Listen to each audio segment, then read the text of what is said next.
Trust development. Trust development is the first phase in the trust relationship, and is characterized by several inherent tensions. For one, both parties desire to manage how they are being perceived. However, if the parties are too careful in managing their impressions, they might be perceived as concealing their true nature and sabotage their own attempts to appear trustworthy.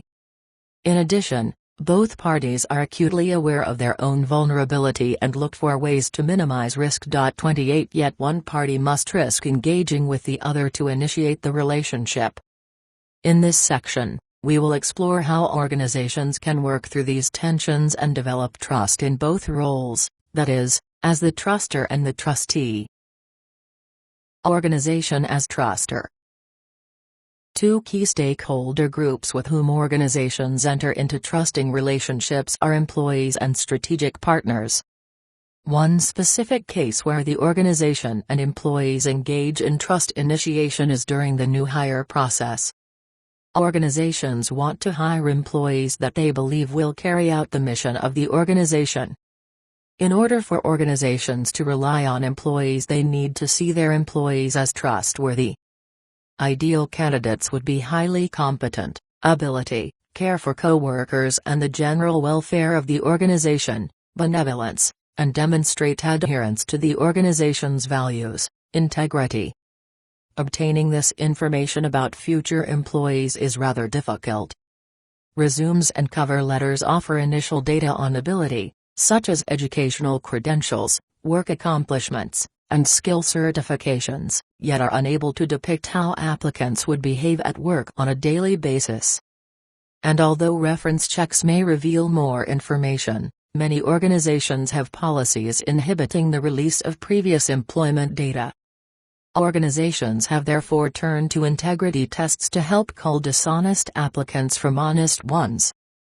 Integrity tests are designed to evaluate applicants' honesty, conscientiousness, dependability, and reliability.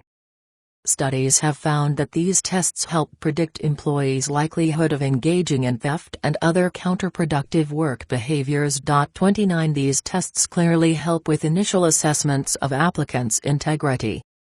However, it is difficult for selection tests to establish applicants' benevolence since these perceptions tend to develop over time.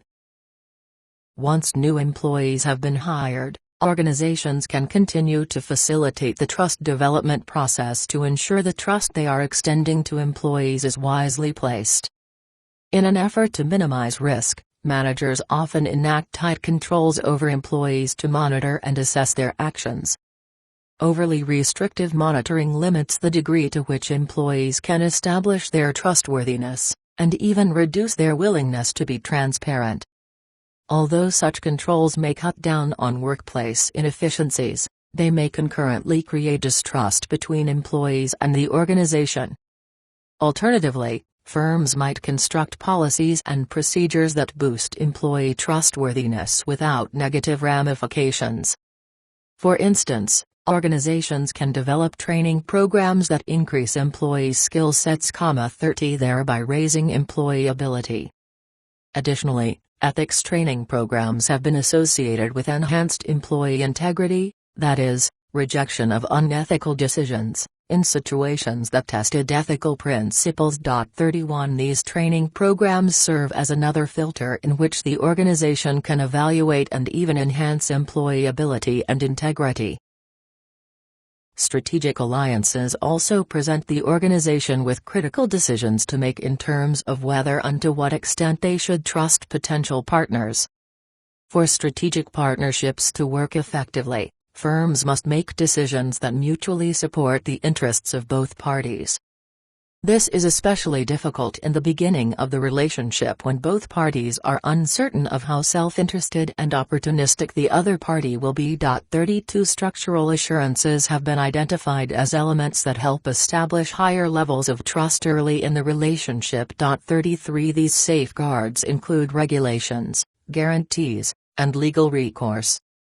Regulations help by assuring the trustor that there are reliable standards within and between industries that companies obey.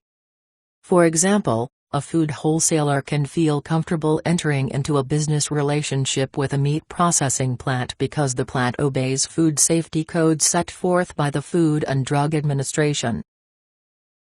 Guarantees aid by reducing the amount of risk in the relationship. This occurs when one or both of the parties have financial backing. 34 For example, a bank that wants to invest with a new firm can more readily establish an investing relationship if the new firm is backed by a guarantor. Such security allows the bank to enter into the relationship at a faster pace and reduced vulnerability.